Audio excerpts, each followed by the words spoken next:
Welcome back to Beards and Brews. This week's review, RoboCop.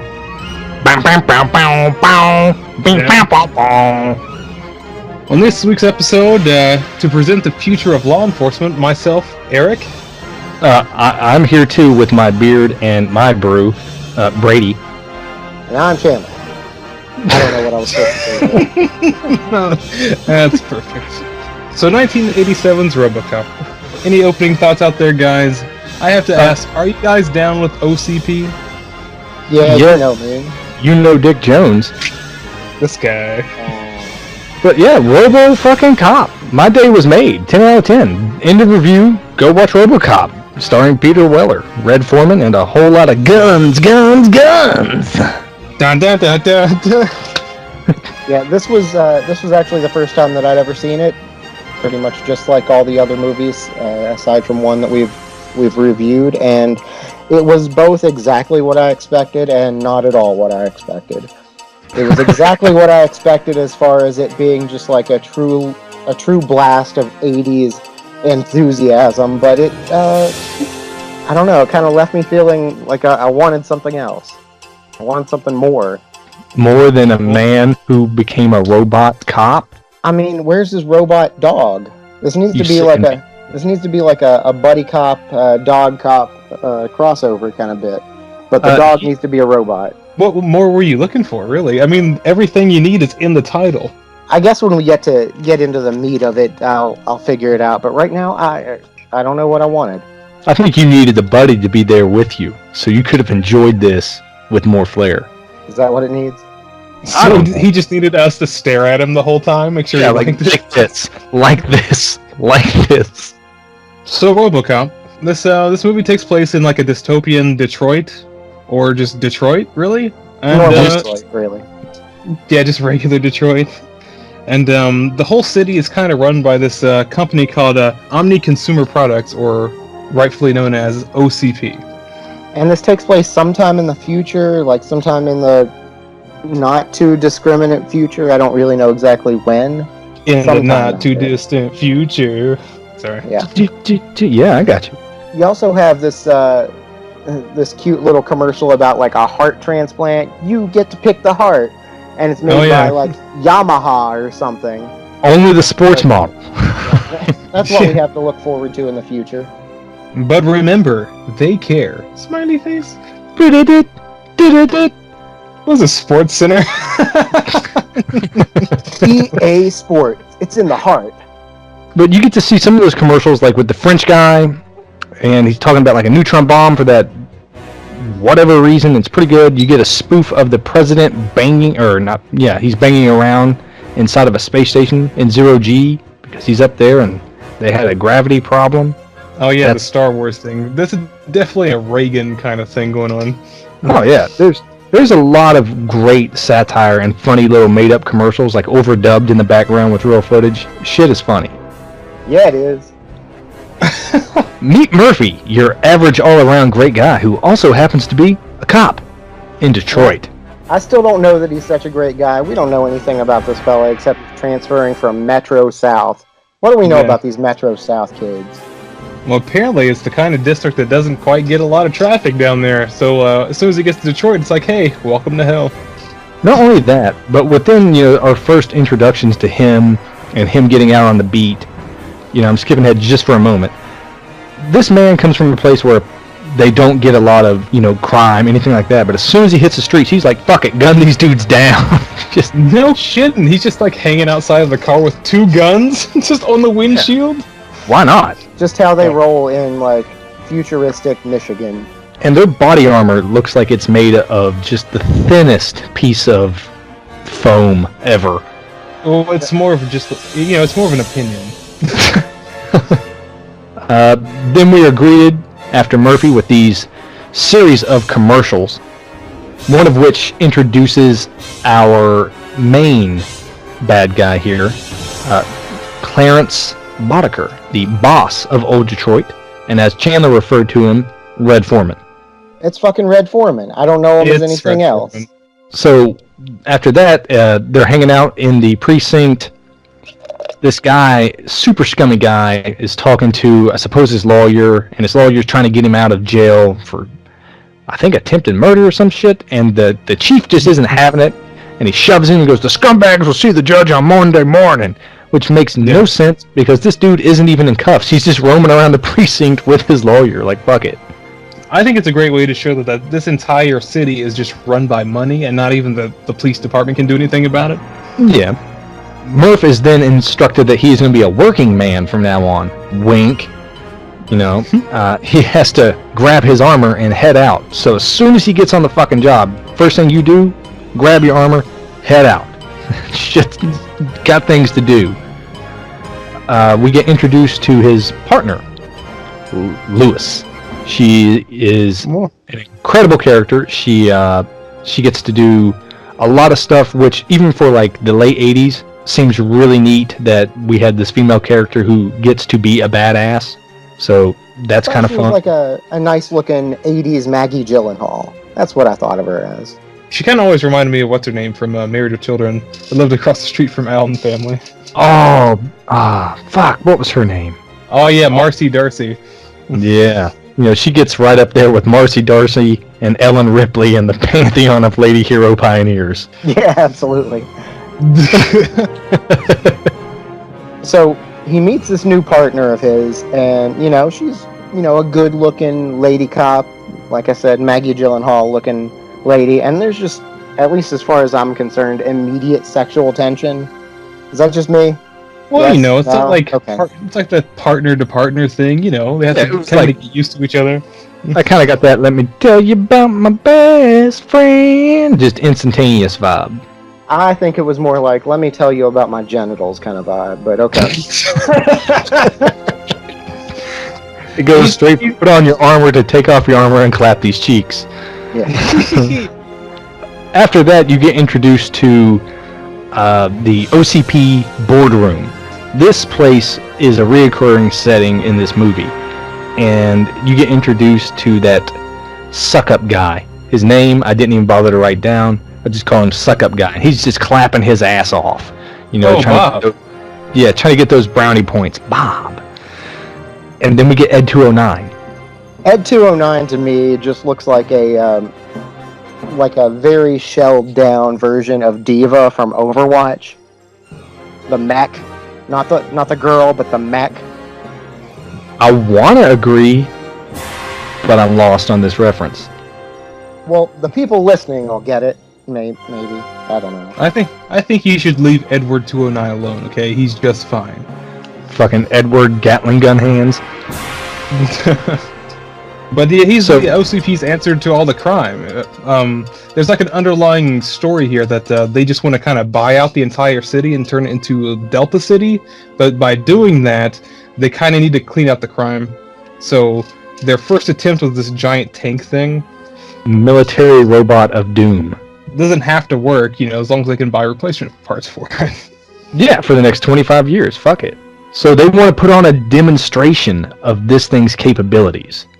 They have one of the board members stand up, pick up a Desert Eagle. Yeah, I just like to point out that this entire time that boardroom will always have that deagle just sitting around somewhere. Yeah, it makes a return at the end of the film. There it is. Just dual Desert Eagles in a case. One is missing, he grabs the other. Fuck it, they were loaded, they were ready to roll. Just all chromed out, just like ready to go. So shiny and chrome, witness me! So he picks up this Desert Eagle and he points it at the Ed 209, which goes into I guess police mode or whatever. And with a big noises that it makes, it points these two arms that are clearly rotating Vulcan cannons. And it says, you have 15 seconds to comply, drop the weapon. And, recites the penal code that he is violating. The man drops the weapon. I would too, that thing's ridiculous, it's huge. It looks so cool. Especially that they're using like the claymation for some scenes, and it just the stop motion. Yeah, stop motion. It looks so neat. I was going to just point out that all the stop motion in this movie was done by Phil Tippett, who is super famous in the industry. Like he worked all the way up until like Jurassic Park. Like he's everywhere. Yeah, like the animation for the Ed 209. Sorry, I didn't. Looked kind of lame to me. I'm sorry. Is it because he can't figure out stairs? We all have flaws, Chandler. I thought it was because he screamed like a pig. He's like a turtle just flipping on his back. He's worthless. So we have the board meeting where this fella is holding a loaded gun. Ed 209. I was going to put it down. This man's name is Kenny, by the way. Kenny has the gun. He has to sit it down. He steps away, and this thing doesn't stop. It says, you have 10 seconds to comply. And the guy starts freaking out, and he's like, oh shit. And you can see the worry on the people who are operating this machine's external hardware. It gets down to like 5 seconds, and Kenny starts to try to, get back into the mix. That way he's behind other people and he can't get shot. And I love that these other business people are like, nah, fuck you, Kenny, and they shove him away. And then Ed 209 just lets loose. And can I just say that this is one of the most brutal deaths in cinematic history. This guy gets lit up like a bunch of fireworks. This guy absolutely over the top. Oh, absolutely. Like, I don't know what would be worse if he just got sent through like a meat shredder or something. Like, this dude got blown away by every point of the term. And, like, the people in the room, the other workers there are definitely, like, scared, but if this actually happened, I feel like they would be way more frantic. They would be running out of that room. They would be jumping out of the building. Shit would get way more wild than just hiding behind a chair. Well, you just want Kenny. True. You just gotta let him have Kenny. Boom, boom, boom, boom, boom, boom, boom. Cuts away to show you the people's panic reaction. Cuts back to Kenny. Boom, boom, boom, boom, boom, boom. And each time there's new squibs popping. He's not just exploding in the same spot. There's new squibs going off from, the top of his knees all the way up to his neck, just exploding left and right. And it pans back to the people once again to show how panicked they are, and then it shows Kenny once again, boom, boom, boom, boom, still exploding. Like 3 cuts of this man being shot. Yeah, like I said, he gets turned into hamburger. It's ridiculous. Before you hear woo, woo, woo, woo, woo, as the miniguns wind down, this thing's out of live ammunition. So he pumped his whole entire payload into one person. One dude got it all.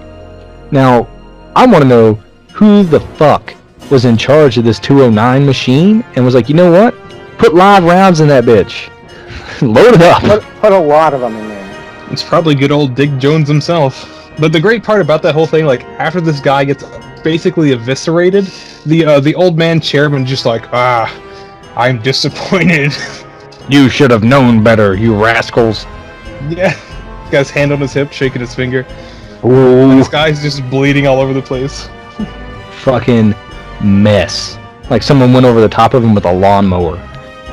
So now we get to see what Murphy and Lewis have been up to. Officer Lewis and Murphy, they're just hanging out, having a cup of coffee, In getting to know each other. coffee cups, by the way. Square I'm coffee glad you cups, noticed, just because like it there's bugged me. square glasses in fucking Blade Runner that we did. What is the future where we're using square cups for everything? Angles, yeah. I don't want a part of it. I don't want a part of it. Nope. Tink. And it turns out they didn't either, because they had to go right back on the beat. They got a little call, so they had to go right on the run. And it turns out the guy that they got a call on was Clarence Boddicker himself. Red Foreman. So they chase him back to this warehouse, which is, again, I think an homage to Detroit itself. These steel mills are constantly used as settings. And they sneak in. And Lewis sneaks up on this fellow who's taking a pee. She pops her bubblegum. This adult woman carrying a firearm, sneaking up on the dude, is chewing gum, pops a bubble to get the guy to turn around while he's pissing, so his penis is out. Mind if I zip this up? It was very Blazing Saddles. Oh, okay. She locks eyes with him, and there's a back and forth shot of his eyes, her eyes, his eyes, her eyes, and then her eyes look down at his dick. That's when he makes his move. Just attacks her, swats her hand away. Knocks herself out when she lands on a bunch of soft things at the floor. And then we're gonna cut to Murphy, who is immediately shoots one fella, pow, pow, pow, tells the other guy, dead or alive, you're coming with me. Which is yes, do credits. So he tells the guy, "Dead or alive, you're coming with me." And it's a phenomenal line. It's going to be repeated in the film. Points his gun at him. He's waiting on backup. Backup doesn't arrive, but this fella's backup does arrive. Yeah, they show up pretty quickly, and everybody has a shotgun. Everybody. And then the fella who he was threatening says, "Your ass is mine." And from off camera you hear, "Not yet." Here comes Red Foreman. I'm about to put a foot in his ass. Yeah. For real. Break it off or whatever. They're both going to have to go to the hospital. By the way, one of the notes that I wrote was, "Dumbass goes in solo. What a dumbass. I'd have put a foot in his ass." So Red Foreman walks up. They knock the dude down. He goes, "I don't like cops because cops don't like me." And then he takes the shotgun and goes, "Dee dee dee dee dee dee dee dee dee dee dee dee dee dee dee," and starts swinging it around from his face to his chest to his arm, and he stops at the right arm and blows off his right arm from the forearm down. Boom! And then immediately hits him with the thing, with a one-liner, "Give this man a hand." Murphy's all stumbling around with his little nub bleeding all over the place, and everybody's laughing like hyenas. He sells it zero amount. He's like, "Ah! Oh!" Kind of like Pee Wee Herman and Buffy the Vampire Slayer whenever he gets staked. Oh, as he's kicking the wall. Ah! Ooh! Ah! Just... And then he's like, "All right, boys, let him have it." And everyone in the room fucking shoots him. Over and over and over. Just unleashing all kinds of lead into this guy. You have guys with semi-automatic pistols, fully automatic pistols, pump-action shotguns. There's about 5 dudes emptying every round they have into Murphy. And this man does not go down. He stays on his feet. He does not. Ah! Ooh! Ee! Ooh! Ting ting, walla walla, bing bang. Yeah, somehow when they end up taking him to the hospital, he's not dead yet. No, even Clarence Boddicker walks up and puts a round in his forehead. Yeah, right. And he's still semi-conscious about it. A headshot for the sweet prince. By the way, that headshot, the back of his head just blew clean off, by the way. Like a hunk of skull flying away. The special effects, gore and stuff like that are fucking top notch. It's almost like he shot a pumpkin and all his guts just flew out. Yeah, it was pretty solid. So he gets wasted, basically dies a man, wakes up a robot cop. But we don't see him off the bat. We see a bunch of stuff. It takes forever to put him together, apparently. It even ticks over to the new year. Oh yeah, what do you simply total body prosthesis. For real. Oh yeah, they saved his arm. He's like, lose it. It's like, but we went through all this trouble. Lose it. But why not? He could have a robot arm. Robot. I was gonna say he can have one good arm and one stranger. Oh. So the assembly scenes in here are really cool. You get to see the actual robot arm working. They have it hooked up to something. The little hands are squeezing and whatnot. And they almost crush. They almost crush Bob's hand. Just clown. And he's like, "Ooh, I like it. You got a strong grip. You're one bad motherfucker." He gets a smooch. I was so pumped about him. It was great. Was? Well, I think it was like his big push. So he gets a smooch and a crown, and then Robot Cop gets dropped off at his old precinct.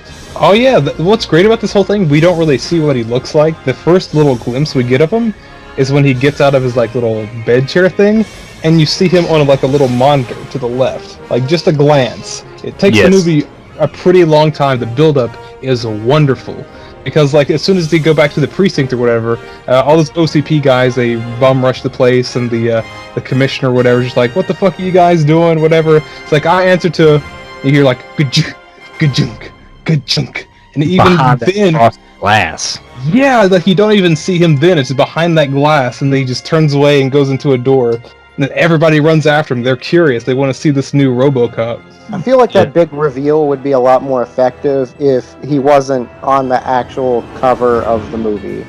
Like on the actual poster. Yeah, but posters aren't movies. You want to see it happen. That's the whole point.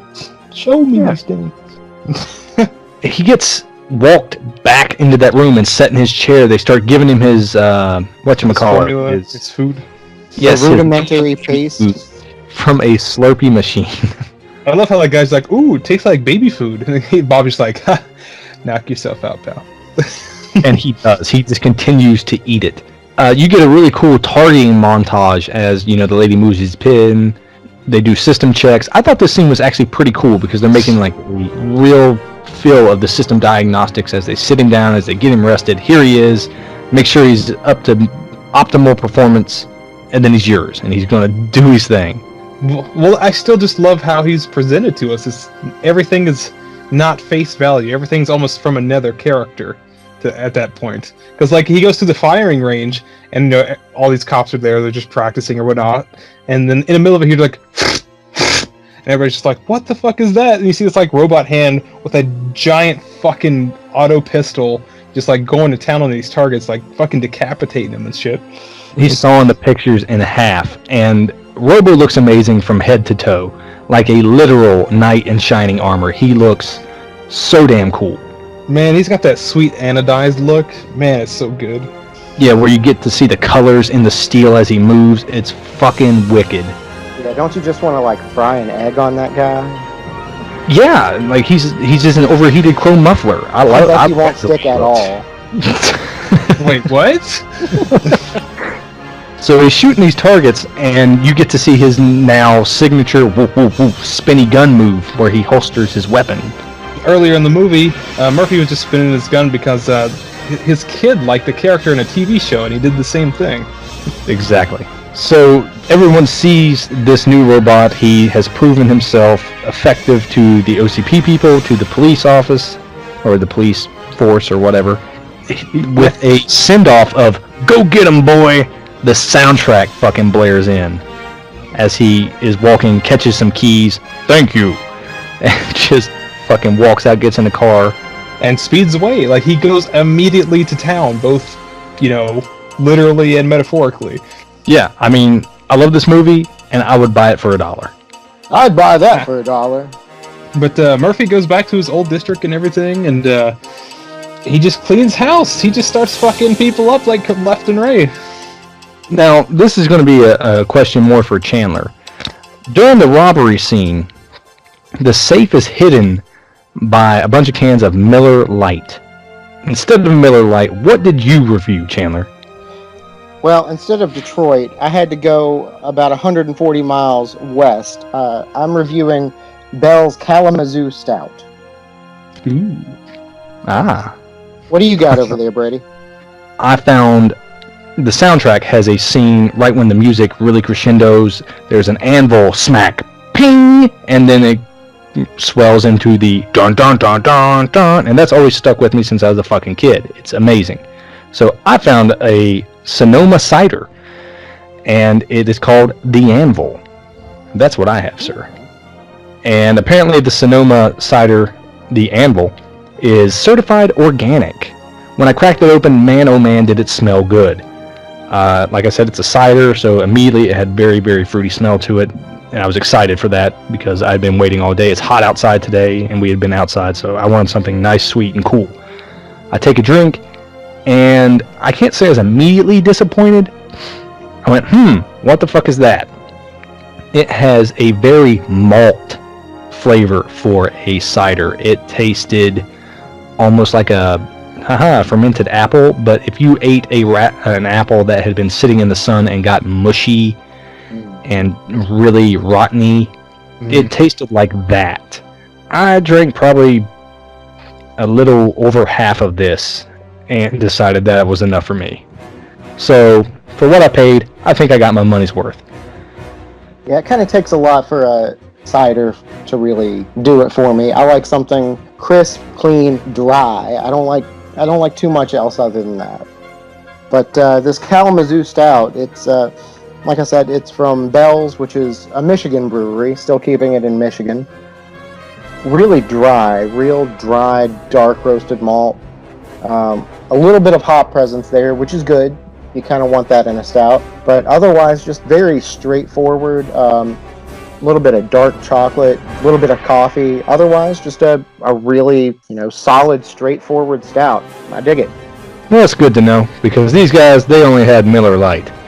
So Robo comes in during this robbery and just saves the day and beats this dude's ass. And then it cuts to a scene that me and Eric have shared together and laughed about many a time, especially in a spoof version that we had seen. But the scene you're talking about is just right after that. He just pulls up to some just dude just giving a woman a hard time, just straight about to rape her, and he's just like, nope.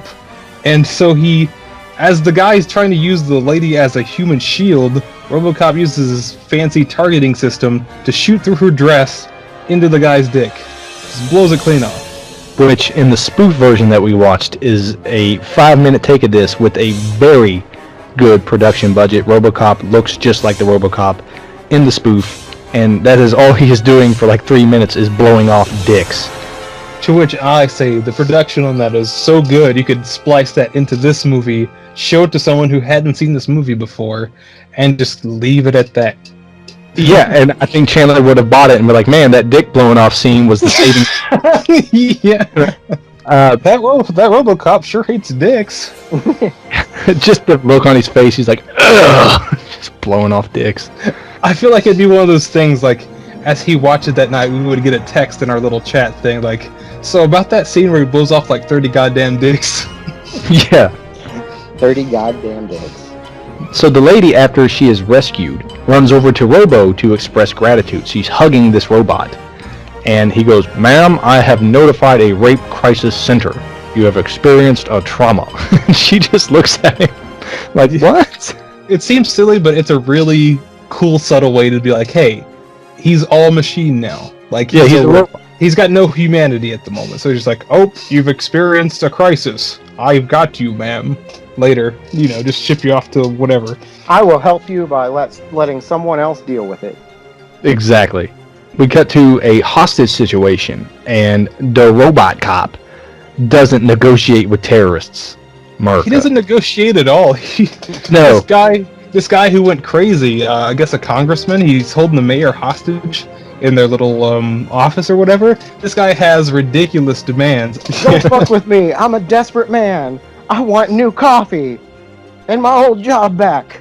And I want one of the new cars, one of those 6,000 SUXs. He wants a lot of power, and it gets, like 2 miles to the gallon. And RoboCop straight up turns on his thermal, breaks through a wall, grabs him by the waist, and just punches him through a window. RoboCop turns on his Predator vision and sees through that wall better than the Predator does.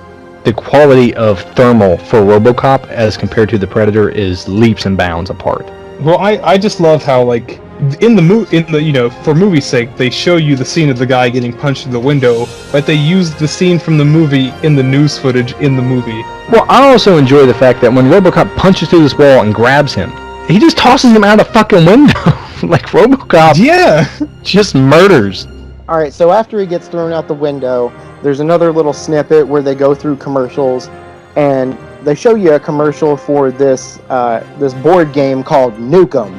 Nukem. This is something that got me. That looks like a fun game. It's like a nuclear risk game or something like that. I want it. I want to play that game. It's almost like Battleship and Monopoly, but the stakes are like a nuclear holocaust. The stakes are mutually assured destruction. Absolutely. One of the lines was actually, let's see how much foreign aid you get now. So after the commercial, it cuts to a executive restroom where Bob is taking a pee, and he's talking shit about his higher up, Mr. Dick Jones himself. Not Dick Jones. Well, little did he know that Dick's taking a huge old dookie behind him and listened to this whole conversation. I love that the man is taking a shit, just unabashedly, just back there taking a shit.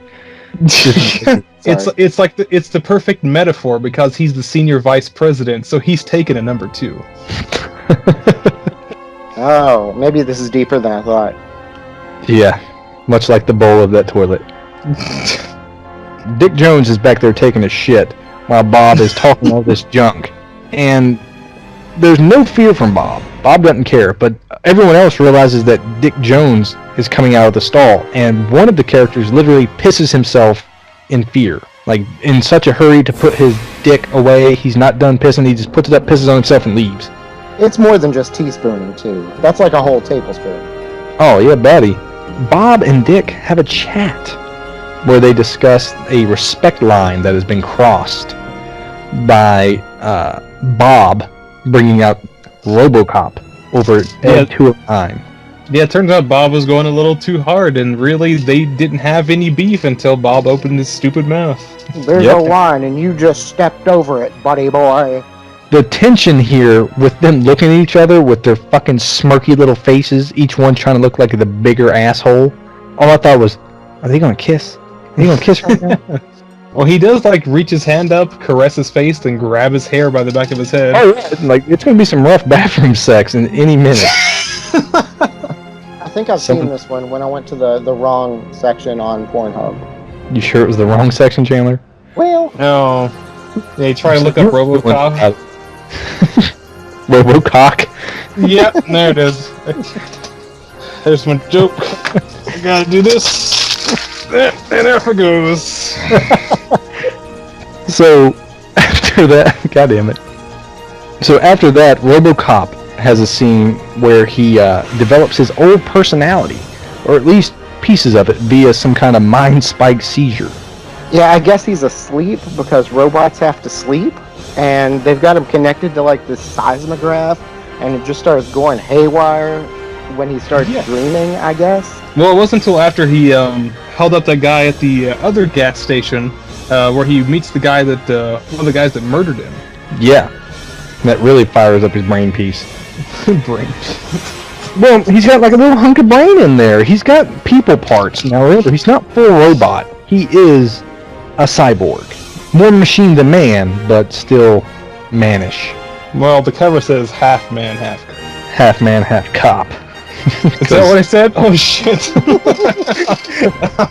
I heard. Alright, hang on. So Lewis and RoboMurph, they meet, and she's like, your name's Murphy.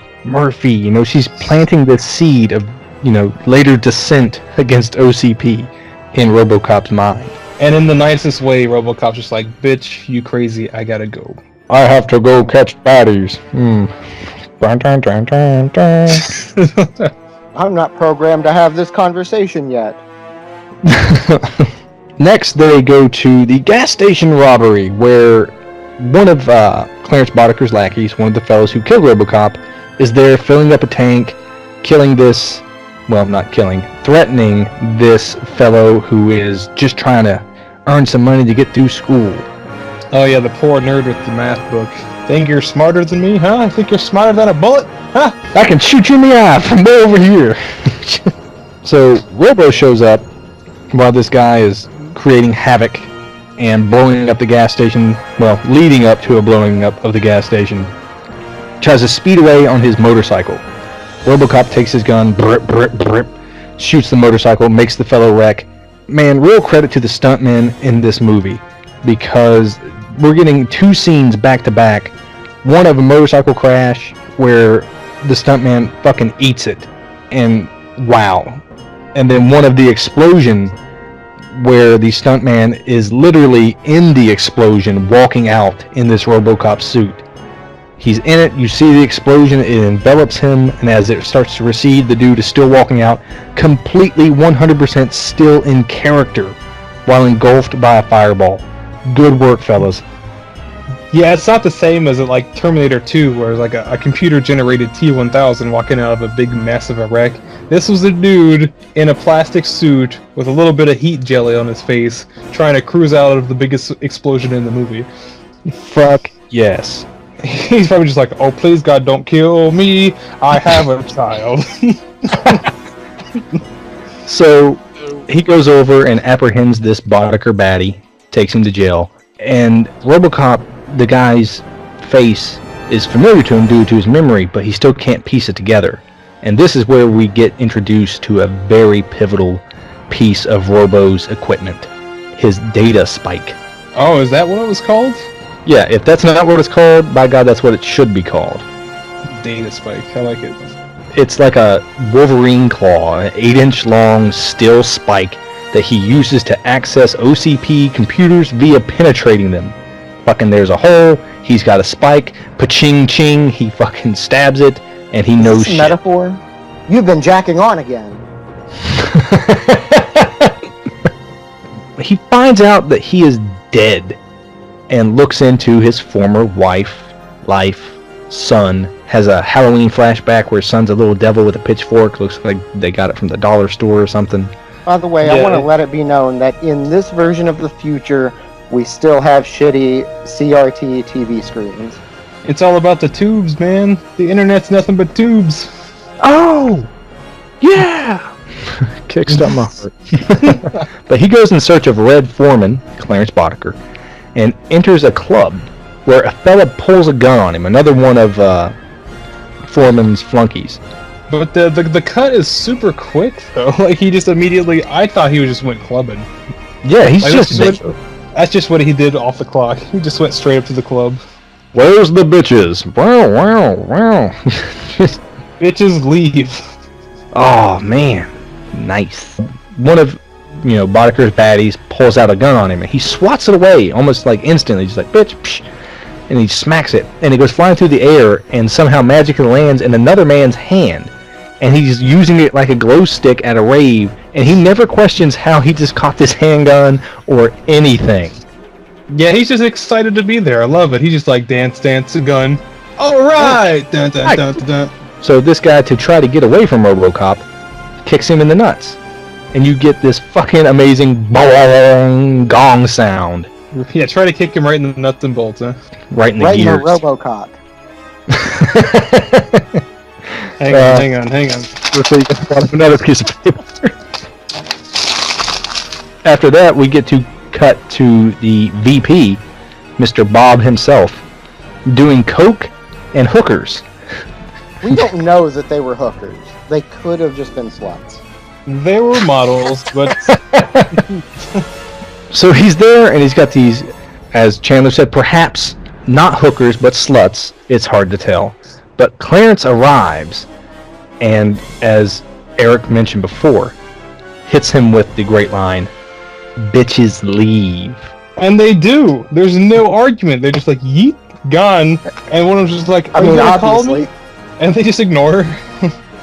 Yeah, he walks over, and he has a CD disc, maybe a DVD or something like that, with very cutting edge for the time. And he puts it into the DVD-VCR, and the guy's like, "Hey, we can talk about this. Whatever he's paying you, I can pay you double." Flip, and just shoots him in the fucking legs immediately. And then the DVD starts playing and says, "You're probably on your knees by now," which is beautiful. Ah, Dick Jones. But Clarence Boddicker just like fucking with him the whole time. Just keeps like blowing holes in his legs and shit. He's just like, what do you want? It's, again, great gore. He shoots this man about 4 or 5 times in the legs until they're giving this big spiel, or Dick Jones is, during the video, giving this big spiel about how they could have been friends, while he says, "I'm going to cash you out." And Clarence is over there biting the pin out of a grenade and setting it on the table. And I love how that grenade had a nice little Casio countdown at the top. Beautiful. Excellent work on that thing. And the 80s had great product placement. So this grenade explodes the entire house. Just boom, gone. And again, we just quick cut to Clarence to see what he's doing immediately after a murder. Oh, he's just down at the old Coke factory. Yep. Hanging out with Sal. Do you know who he is? And he goes, "Sal, you know what I brought you for Christmas?" And he fucking dumps out a whole, reusable shopping bag full of money. Well, the guy's not having it. He's just like, "Listen, you guys are too hot, and there's a bunch of people who'd love to see me go away. So no bueno." Clarence takes 2 fingers, dips it in the man's wine, and snorts the wine off his fingers. I don't fucking get that. I'm like, what? I don't even know what's going on. After the wine snort, Sal has his boys pull their guns, Boddicker has his boy pull their guns. And then we're treated to, "Ooh, guns, guns, guns." And he's like, "Sal, the Tigers are playing." tonight. I never miss a game. I fucking love his lines. He's just a great character. He's just totally charismatic, but also just a complete asshole at the same time. It's a wonderful character. And he's not invincible. You see this guy get trashed more than once in the movie, but he keeps going. Yeah, he just knows the right people. He's a very realistic character. He just knows the right people to get him back out of the trouble he's causing. After the tense moment of a standoff, you hear what it sounds like, a battering ram at the door. Is it a battering ram? Nope, it's RoboCop. That was the Kmart version. He comes in with a blue light. That's RoboCop 2. That's really... You gotta see it. It's amazing. RoboCop 2 blue light special. Yeah, just the one with the siren where he's like, "Wah!" rips his own head off. Spoilers, I guess. And there's RoboCop. Yay! He's got his gun, and he immediately goes to work on these people. Come quietly, or there will be trouble. You can't put the pause. At the end of it, they chose trouble. Yeah. And I have to say, this is probably my favorite part of the movie, because not only does the scene leading up with seeing Clarence Boddicker and his gang set up the geography of everything, it also shows RoboCop setting up each individual kill as he gets an eye on everybody in the warehouse. So that's how he gets those amazing shots, just like over the shoulder, not even looking, crazy little dab and a shoot. It's amazing. His poses throughout are amazing. If you guys watch this movie, just pay attention. Each shot is just almost like a bodybuilder pose with a gun attached. Just amazing. He's moving around doing this. He's walking over crack pipes, by the way, because this is still a cocaine factory. Oh, absolutely. He's got to throw in those Robo-Vogues. Just bam, bam. Then after he kills everybody, Clarence is trying to make his escape, and he jumps from a balcony to what appears to be a roof, but the roof is merely drywall, so he punches direct through it. Falls right in front of RoboCop. He thought it was solid and he made a mistake. It was great. He then gets picked up by Robo, who takes a look at him, realizes he's the guy that he's looking for, and starts fucking just throwing him through walls. Like so many times that Boddicker was kind of tired of it. He's like, God damn it. Yeah, I know. He goes, God damn it! On the third toss, he's just tired of getting thrown. And then it's believable because he's so tired of getting thrown that he just starts spouting out, "You can't do this. I work for Dick Jones." Dick Jones! I work for Dick Jones! Dick Jones! RoboCop is on the verge of killing him, and he has to be talked out of it by the victim. I mean, it seems kind of weird that he has to, but we do have to realize he totally punched a guy out of the window like 10 minutes ago. Just fuck it. Boom. Just out the window. Problems. Dead or alive, you're coming with me. Yes, exactly. So he drags Clarence into the precinct. Book him. He's a cop killer. And Clarence's fucking response, just give me my fucking phone call. He gets out within 24 hours. After that, Robo is feeling, I suppose you could say, informed. And he's going after Dick Jones. He's going to arrest Dick Jones. Then he goes straight into OCP, up the elevator, awkwardly turns around. The fanciest single-person elevator that I've ever seen. It's very true, matte painting and all. It's almost like one of those tubes at the bank, just riding up one of those. Yeah. It's like the Jetsons. Yeah, right up to Dick Jones's office. As he goes into Dick Jones's office, he cannot arrest this man because his CPU will not let him. That's Directive 4, which we learned earlier was confidential. You've got Directive 1, which is like serve and protect, and Directive 2, always get coffee for your other people. I don't know. Directive 4, though, is any attempt to arrest a senior officer results in automatic shutdown. So he tries, and he just can't. But he doesn't give up. He's fighting it pretty strong, even though he's all glitchy and stuttery. He's like Arthur Fonzarelli, the Fonz, trying to say that he was wrong. I was. He's fighting through this program, and by fighting through it, Dick Jones goes, "Nope, I'm not even going to risk this." Hits a button. Ed 209 comes online and begins chun chun chun chun, fucking Robo up. And I think it growls a little bit. Yeah, when it turns on. I don't know where that is in this programming. It totally pushes your shit in. Like, not only does he have those little chain guns or whatever up front, he's like firing missiles all over the place. Oh yeah. Which is hilarious because RoboCop is not a fast-moving anything, and he's still kind of missing, and it's great. It's those little rolls he does, standing 360 twist. Yeah. You can just juke a pistol, you juke a car. This happens in the film, ladies and gentlemen. So he's dodging all these rounds. Well, actually, he's not dodging all of them. He's dodging a lot of them. He takes a shit ton of damage. He's getting visibly destroyed. And he's like, nope, gotta get out of here. And he runs down a flight of stairs because Robot Cop just so happens to have functional legs. Ed 209, on the other hand, has stilts with 3 wiggly toes. And he is bested not by RoboCop, but by the stairs. And I love how he just kind of stands there and just takes it in for a minute, like, huh, well, alright then. And then he goes for the door. I don't know if you guys noticed, but he bonks his head on the door because it doesn't open right away. He's just like, dunk, and then he opens it the other way. Oh, Robo. But by that time, the call for police has already been out there. His entire department is now outside that door somehow, and they're ready to just blow him away. And they try to. As soon as he walks out the door, they all start shooting him, and Robo feels betrayed because these are, his partners, his police force. They're shooting him, and he doesn't want to open fire back because, number one, they're doing their job.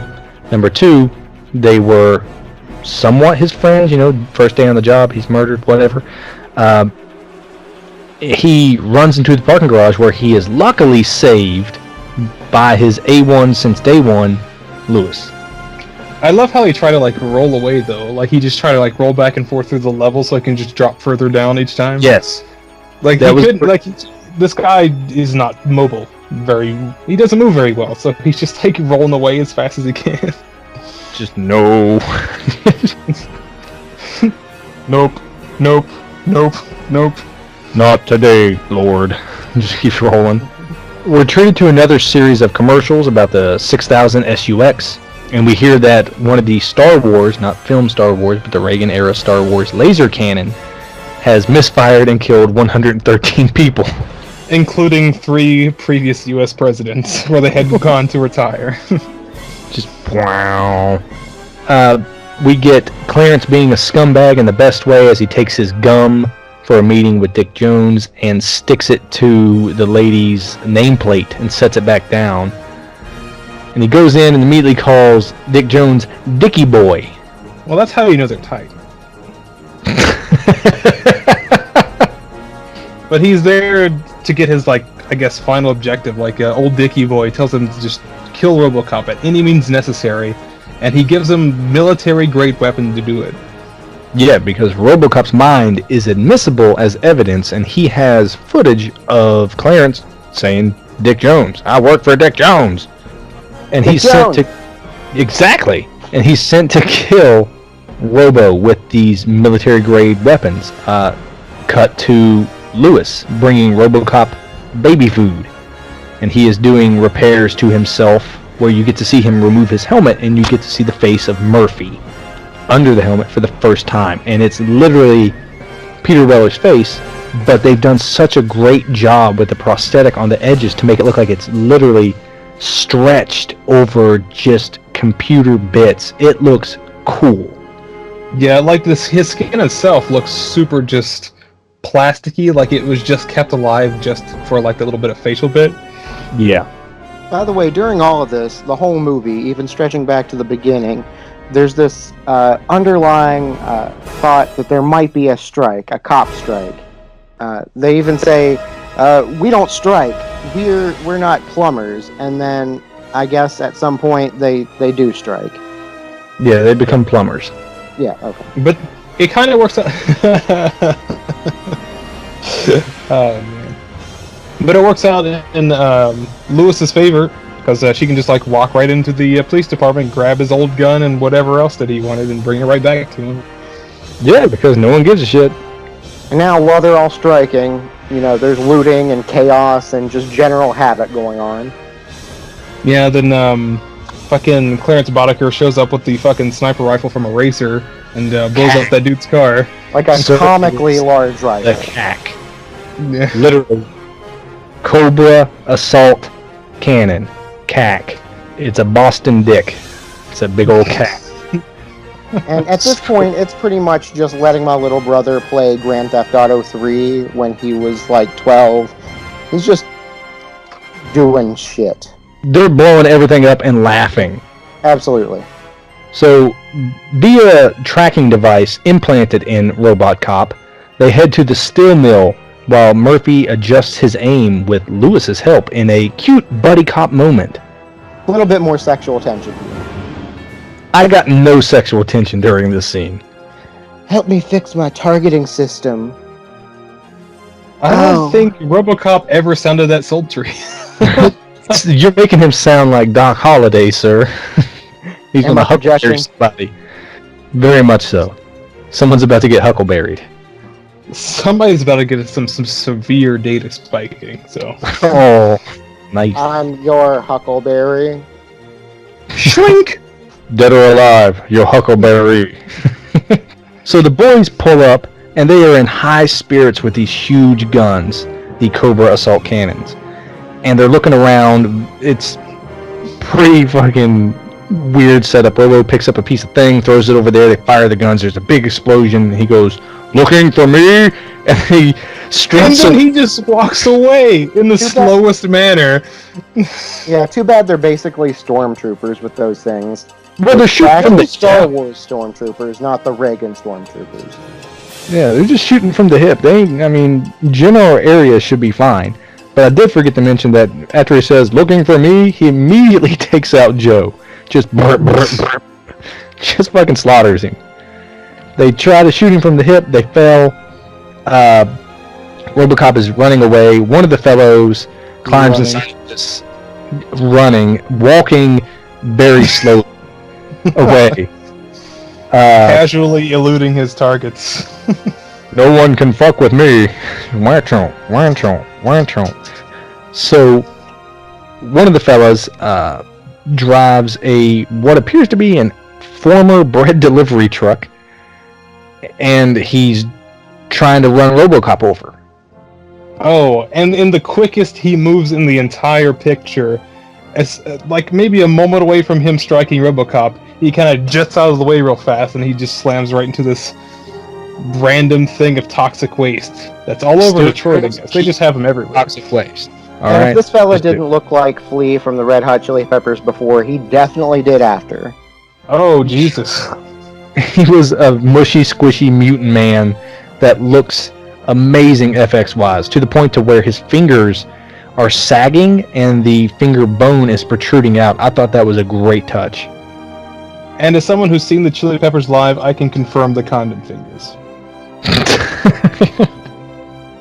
This mutant creature is staggering around, talking to people. "Help me!" And even his own friends are like, "Don't touch me! Get away from me!" And he steps into the road where Lewis and Clarence are having a car chase and gets splattered by the 6000 SUX. I mean, this guy bursts like a water balloon. Just pop, sploosh. Yes. Just washes over the windshield, literally. I think he had to turn on his little windshield wipers. Well, he tries, but he ain't got time because it takes like a swipe or two, and this causes Clarence to wreck because he can't see, and he wrecks into a pit. So now there are only one Boddicker baddie plus Clarence left. So 2 baddies, 2 goodies. After he crashes, Lois comes running out, sees him, and I guess she thinks that he's hurt or dying. He pulls a gun. Pow, pow, pow, pow. Bye-bye, baby, he says as he readies the last and final kill shot on Lois. When you hear Robo yell, "Clarence!" It's C-U-R-E-N-C-E. UNCE. Clarence! Just... And I feel like he should have given it a couple seconds before he said that, because he was still a mile away. Yeah, just Clarence! And now it's time for the main event. Robo tells him that he's not arresting him anymore. Why? He's like, fuck it, and you can go ahead and arrest me. I've lost this fight. And Clarence starts to get real worried, but one of Clarence, the Boddicker baddies, has escaped up to a crane. And he drops a bunch of I-beams, not C-beams, that was in Blade Runner. These are I-beams. He drops those onto RoboCop with a noise that he makes, which is pretty good. Right after he drops them onto RoboCop and pins him there, Lewis grabs the cack and explodes the final baddie, boom, blowing up the entire crane and everything. Does she grab the cack? She grabs the cack. She knows how to handle it too. She actually looks down the sight, one shot takes him out. So, she could be a cack pro. It had to be something, because that explosion was stupid. It was way too big for what just happened. Like, that guy got incinerated immediately. She shot one round and the crane is gone. A whole crane, just boom, all of it. Clarence sees this, and he scrambles to finish Robo with what appears to be a steel spear of some sort, just laying around. He grabs that up, and he runs over and he stabs it. Well, he tries to stab it. He's whacking at Robo at first, and then he stabs it down into his chest, and he's like, does he really think that's going to work? Like, all the shit that he's been through, you think he's going to get taken out by, like, a hunk of metal just whacking him with it? Well, he even stabbed it through, like, the left side of his chest, as if he had, like, a robo-heart or something. Yeah, but it ain't there, As he stabs him with that metal spike, Robo ching outsheaths his Wolverine Claw data spike and punches it into his throat. And when he pulls it out, the blob just lands right on his face. It just shoots out so violently, though. It hits him hard, so much so that the actor flinches. Some arterial sprays later, Clarence falls over dead. Murphy, I'm a mess, says Lewis. They'll fix you. They'll fix everything. Then he power lifts the I-beams off of himself. Yeah. But he's not done. He's not out of the fight. He goes directly back to OCP headquarters. Yeah, he does, buddy. He rolls in with a cack of his own. Yeah, because they got, the place is fortified now, so they have Ed 209 guarding the entrance. And he just straight up blows his head off. Fucking puts 2 rounds of... And I think that's supposed to mean something, too, because, he blew up a crane with 1 round. They were blowing up cars with 1 round, but it took 2 for the Ed 209 to get exploded. Got a double tap. Just in case. And this is the first bit of humanity you get to see on Robo, because he still doesn't have the helmet piece on. You get to see the Peter Weller Murphy face underneath. And as he explodes Ed 209, there's a small little smirk on his face. It's just satisfaction. Robo goes up to arrest Dick Jones, but he can't be arrested due to programming. And he data spikes the wall and shows everybody that Dick Jones is the big baddie.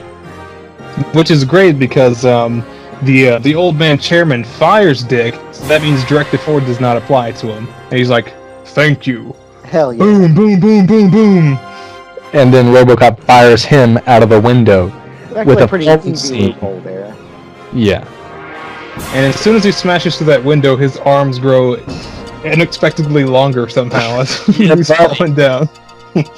It became a scene of stop motion claymation, something other, that reminded me of Gremlins 2 when the Bat Gremlin gargoyle thing was flying around in New York. And I had to say that it was pretty bad. They could have left that out. Yeah, they could have just had like a noise of him falling or cut in Hans Gruber or anything. That's exactly what I was going to say. Like, they had to resort to stop motion for that, and a year later, Die Hard comes out, and they have Hans Gruber falling from like a 40-story building, and it's flawless. Never forget Nakatomi Plaza. So, right up to the end, RoboCop finally has his revenge, and he basically put an end to everything with that. He turns around, he begins to walk away, and you get the OCP president saying, "Nice shooting, son. What's your name?" And he turns his head and says, "Murphy." And then immediately, Boom! Soundtrack hits. Hard cut to the RoboCop logo. Bom, bom, bom, bom, bom, bom, bom, bom, bom. How melodramatic is that? Just like, he finally knows who he is.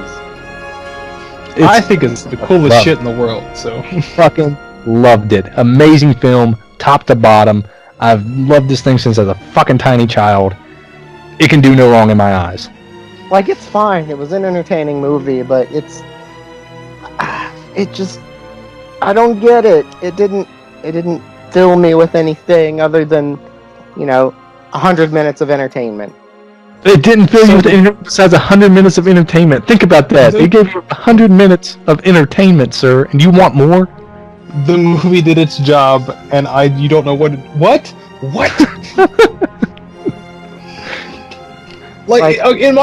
In my regard, I love it because Murphy totally didn't deserve what happened to him, but it took him to the end of the movie for his entire redemption. It's fantastic. At least at that level. I get it, it's unapologetically 80s, sure, but it's still absolutely unapologetically 80s. But it's all about not even an underdog story. I mean, this guy just went from being basically killed, reborn, and refinding himself. It's a family picture. It really is. It's a picture of it's a coming of age story. Something with true love, like him and Lewis. Him and that fucking pistol. That's his true love. And those poses. Damn those poses. I want a fucking, one of those big heads or whatever, those things you plaster on your wall that are life-size. I want one of those with RoboCop posed shooting. I want it. They have the same energy as Terry Crews just popping around. Yeah. Old Spice.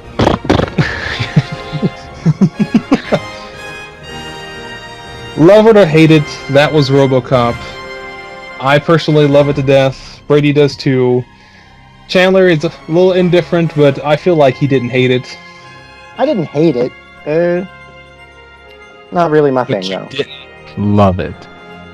If you made it this far, be sure to subscribe right here on YouTube. This is our brand new home. We'll be posting a new podcast every Monday from here on out. As always, my name is Eric. I'm Brady. And I'm Chandler. And you can find us on Twitter at Beards Brewscast, or even on Facebook, Beards and Brewscast. Be sure to follow us there for all upcoming information and episode news. And make sure to crush that thumbs up button and hit that bell for new notifications. Thank you for listening.